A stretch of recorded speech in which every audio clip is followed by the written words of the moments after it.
আসসালামু আলাইকুম বন্ধুরা, আশা করি সবাই অনেক ভালো আছেন। তো আমি আজকে দেখাবো কিভাবে আমরা আমাদের জাতীয় বিশ্ববিদ্যালয় থেকে অরিজিনাল সার্টিফিকেট উত্তোলনের আবেদন করতে পারি।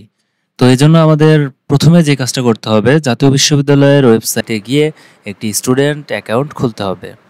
সো স্টুডেন্ট অ্যাকাউন্টটা খুলবেন কিভাবে, এটা আমি আমার এই ভিডিওর ডিসক্রিপশন বক্সে দিয়ে দিছি, সেখান থেকে গিয়ে স্টুডেন্ট অ্যাকাউন্টটা খুলে নেবেন।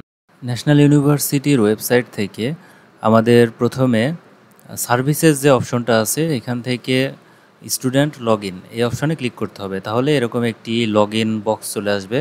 তো এখান থেকে আমরা আমাদের ইমেইলে প্রাপ্ত ইউজার নেম এবং পাসওয়ার্ড দিয়ে লগ ইন করবো, অর্থাৎ আমাদের যে স্টুডেন্ট আইডিটা আছে সেটা এখানে লগ ইন করে নিব। লগ ইনের পর ঠিক এইরকম একটি ড্যাশবোর্ড চলে আসবে আপনাদের সামনে। এবারে ড্যাশবোর্ডের যে পেজ আছে, সেই পেজের ঠিক বাম পাশে নিচের দিকে একটি অপশন দেখতে পারবেন এক্সামিনেশন সার্ভিসেস নামে। এই এক্সামিনেশন সার্ভিসেস অপশনে আপনারা ক্লিক করবেন।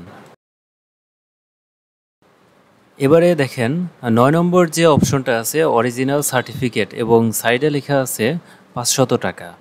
অর্থাৎ অরিজিনাল সার্টিফিকেট উত্তোলন করতে আপনার ৫০০ টাকা অনলাইন পেমেন্ট করতে হবে। আপনি এই ব্যাংকের মাধ্যমে পেমেন্ট করতে পারেন, তবে সচরাচর অনলাইন পেমেন্ট করাটাই সব থেকে বেটার।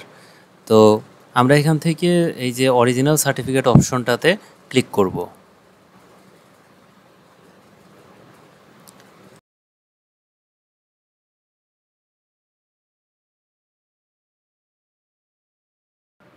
এবারে আমরা কোর্স নেমটা সিলেক্ট করে দিব, অর্থাৎ আমাদের ব্যাচেলর হলে ব্যাচেলর অথবা মাস্টার্স হলে মাস্টার্স, এখান থেকে সিলেক্ট করে দিব। এবারে আমরা এক্সামিনেশন ইয়ারটা দিয়ে দিব, অর্থাৎ আমরা যেই বছরে পরীক্ষাটা দিয়েছি সেই বছরটা, অর্থাৎ আমাদের যেই বছরে পরীক্ষাটা অনুষ্ঠিত হয়েছে সেই সালটা এখানে আমি দিয়ে দিব।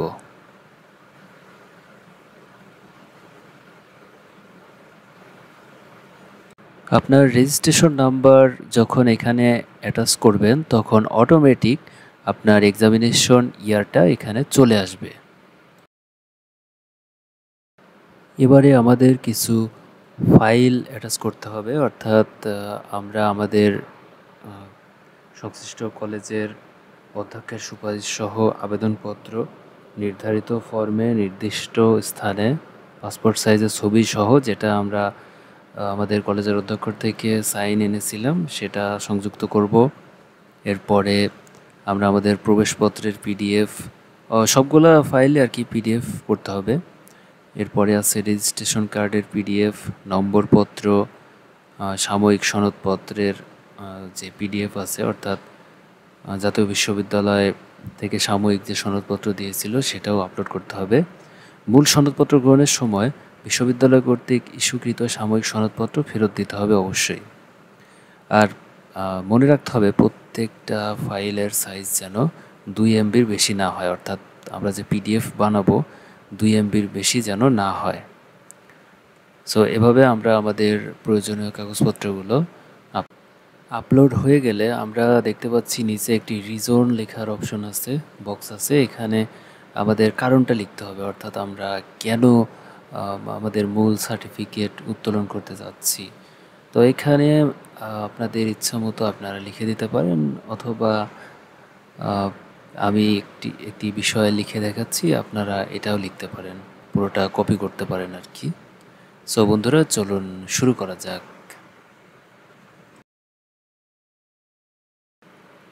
তো আমি এখানে লিখে দিচ্ছি ফর হায়ার স্টাডিজ। রিজন এটাই সবাই দিতে পারেন, যে আমি উচ্চতর শিক্ষা লাভের জন্য আমি অবশ্যই কোনো ইনস্টিটিউশনে তো ভর্তি হব, তো তখন আমার এটা দিতে হবে আর কি। এবারে সব কিছু যদি ঠিকঠাক থাকে আমরা সাবমিট বাটনে ক্লিক করে দেব। আর সাবমিট করার আগে সব কিছু আরেকবার মিলাই দেখব ঠিক আছে কিনা।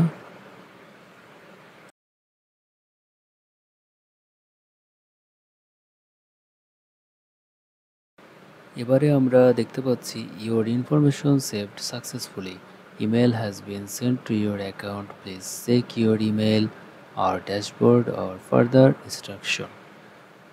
অর্থাৎ আমাদের ইনফরমেশন সাকসেসফুলি সেভড হয়েছে। তো এবারে আমরা নিচে যে অপশনটা আছে এখানে ক্লিক করে দেব, পেমেন্ট অপশন। দেখেন এখানে পেমেন্টের অনেক দুইটা ধাপ আসছে, download pay slip, online payment. অর্থাৎ আপনারা অফলাইনে ব্যাংকের মাধ্যমে পেমেন্ট করতে পারেন, সোনালী ব্যাংকের মাধ্যমে। তো আমি এখন অনলাইন পেমেন্টে ক্লিক করলাম। এখান থেকে আমি অনলাইনে কিভাবে পেমেন্ট করব, তো আমি মোবাইল ব্যাংকিংয়ে পেমেন্ট করব। মোবাইল ব্যাংকিংয়ে ক্লিক করে এখান থেকে বিকাশ সিলেক্ট করে নিলাম। এবারে কনফার্ম করলাম যে 500 টাকা। তো এবারে আমি আমার বিকাশ অ্যাকাউন্ট নাম্বার দিয়ে দিচ্ছি। বিকাশ অ্যাকাউন্ট নাম্বার দিয়ে কনফার্ম করব। এবারে আমার যেই বিকাশ অ্যাকাউন্ট নাম্বারটা দিয়েছি সেখানে একটা SMS যাবে, কোড যাবে একটা 6 ডিজিটের। তো কোডটা এখানে বসিয়ে দেব। তো বন্ধুরা আমি এখানে আমার 6 ডিজিট কোডটা বসিয়ে দিলাম, দিয়ে কনফার্মে ক্লিক করলাম। এবারে আমি আমার বিকাশ অ্যাকাউন্টের যে পিন নাম্বারটা আছে সেটা দিয়ে দিচ্ছি, দিয়ে কনফার্ম করলাম। দেখেন ভেরিফিকেশন সাকসেসফুল, আর মার্চেন্ট ওয়েবসাইটে নিয়ে যাচ্ছে। দেখেন অলরেডি লেখা উঠছে পেমেন্ট সাকসেসফুল, অর্থাৎ আমাদের কাজটি কমপ্লিট।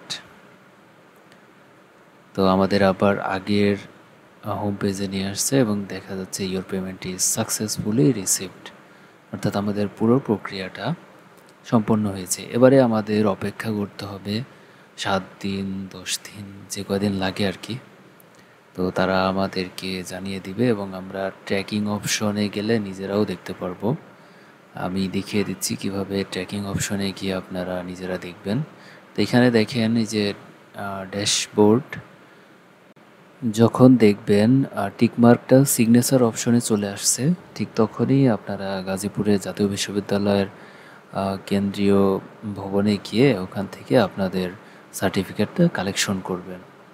এখান থেকে অবশ্যই পে স্লিপটা ডাউনলোড করে নেবেন, কারণ এই পে স্লিপটা এবং আপনাদের যে সাময়িক সনদপত্র আছে এই দুইটা জিনিস আপনার যেদিন সার্টিফিকেট আনতে যাবেন সেদিন অবশ্যই জমা দিতে হবে।